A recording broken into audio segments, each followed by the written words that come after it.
quieren? Ninguna de las dos. Ya venía el café Tatiasca, fui. Ahí viene. ¿Dónde andabas, Juan Manuel? ¿Dónde andabas? Los teólogos de todas las confesiones lo refutaron.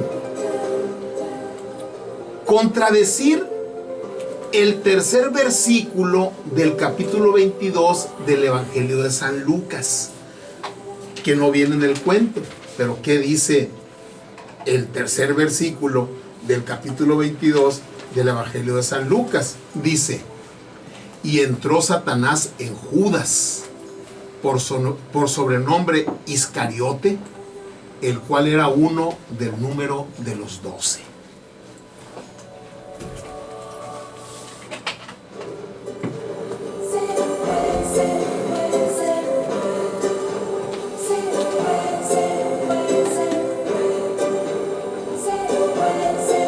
Entonces, si el propósito de Judas era que surgiera la divinidad de Jesucristo, entonces quiere decir que no entró Satanás en él, como dice el Evangelio según San Lucas. Estos variados anatemas influyeron en Runeberg, que parcialmente reescribió el reprobado libro y modificó su doctrina. De ahí sale otra versión. Abandonó a sus adversarios el terreno teológico y propuso oblicuas razones de orden moral. Admitió que Jesús, que disponía de los considerables recursos que la omnipotencia puede ofrecer, no necesitaba de un hombre para redimir a todos los hombres. Rebatió luego a quienes afirman que nada sabemos del inexplicable traidor. Sabemos, dijo, que fue uno de los apóstoles, uno de los elegidos para anunciar el reino de los cielos, para sanar enfermos, para limpiar leprosos, para resucitar muertos y para echar fuera demonios, como dice Mateo en el capítulo 10 y Lucas en el capítulo 9. Entonces era uno de los 12, de los más cercanos, un varón a quien ha distinguido así el Redentor. Merece de nosotros la mejor interpretación de sus actos. Imputar su crimen a la codicia, pues como que es muy superficial, ¿no? Como por 30 denarios, 30 monedas de plata.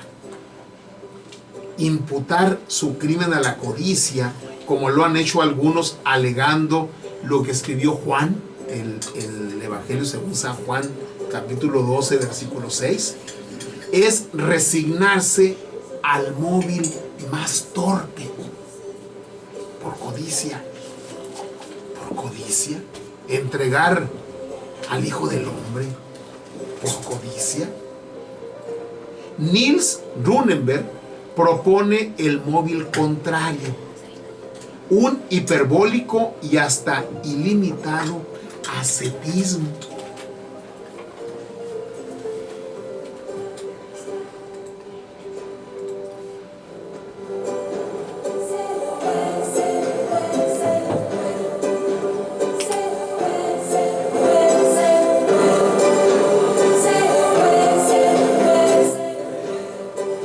Entonces, no es por codicia, sino es por ascetismo. Ahí está otra versión de Judas. El asceta, para mayor gloria de Dios, envilece y mortifica la carne. Judas hizo lo propio con el espíritu. Es decir, Judas, una asceta no del cuerpo, como es el asceta tradicional, sino una asceta del espíritu. Y lo hizo para mayor gloria de Dios, ¿sí? No envilece y mortifica la carne, sino el espíritu. Eso es lo que hizo Judas.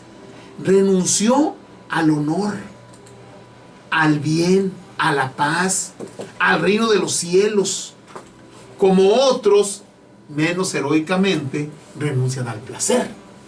Los ascetas, el asceta, renuncia al placer. Judas renuncia más heroicamente al honor, al bien, a la paz, al reino de los cielos. Y aquí ponen un pie de página donde dicen, ¿y por qué no renunció a renunciar?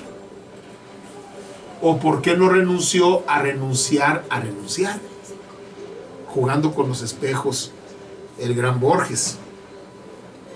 Premeditó con lucidez terrible sus culpas.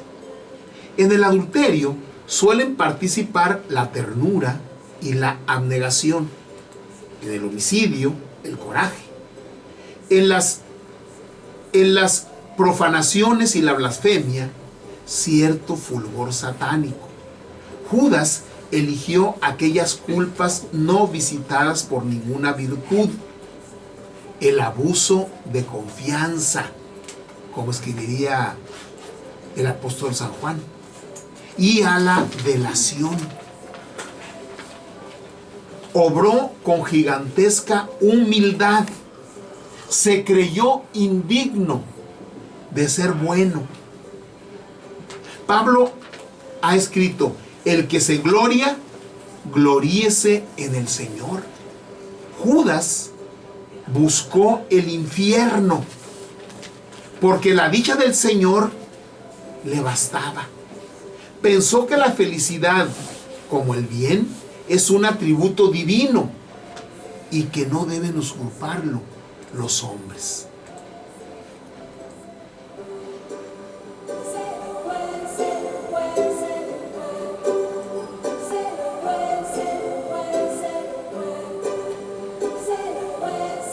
Runenberg terminó y revisó el texto manuscrito.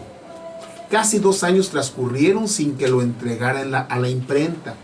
En octubre de 1909, el libro apareció con un prólogo tibio hasta lo enigmático del hebraísta dinamarqués Erik Erfurt y con este pérfido epígrafe: en el mundo estaba y el mundo fue hecho por él y el mundo no lo conoció.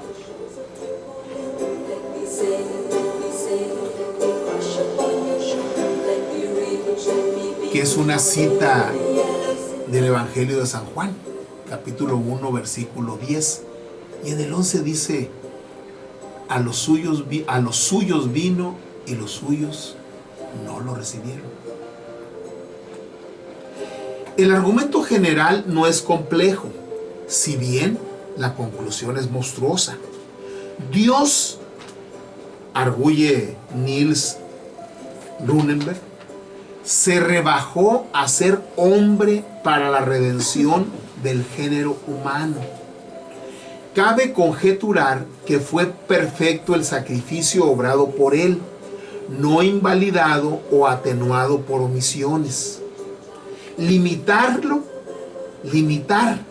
lo que padeció a la agonía de una tarde en la cruz es blasfematorio.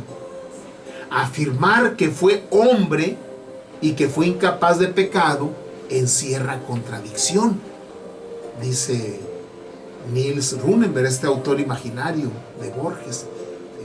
Entonces, Dios hizo un sacrificio enorme, y no precisamente el de la pasión, el de la cruz, el de sufrir las ofensas, los golpes, los latigazos, el llevar la cruz, los clavos, la lanza que le atraviesa el costado.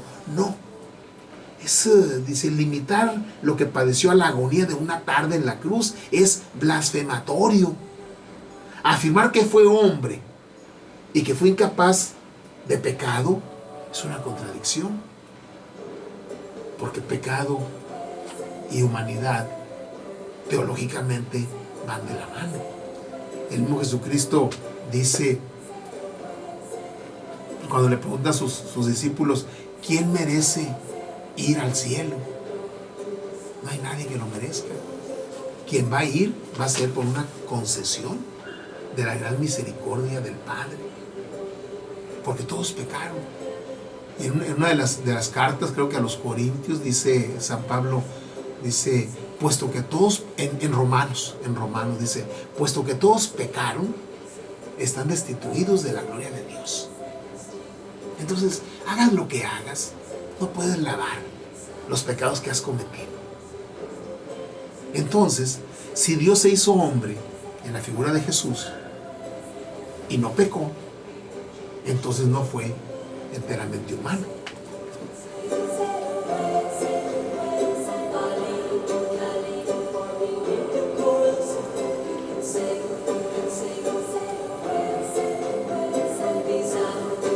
Dios totalmente se hizo hombre hasta la infamia, hombre hasta la reprobación y el abismo, para salvarnos. Dios, para salvarnos, pudo elegir cualquiera de los destinos que traman la perpleja red de la historia. Pudo ser Alejandro, el gran conquistador macedonio, o Pitágoras, el gran matemático, músico, o Rurik, que fue un líder ruso, bueno, fue el que fundó la Rus de Kiev, ¿sí? Por allá del siglo IX de nuestra era, ¿sí? Para salvarnos pudo elegir Alejandro, Pitágoras, Rurik o Jesús. Pues dice el autor Runenberg, dice, no eligió a ninguno de ellos, eligió un ínfimo destino. Dios eligió ser Judas.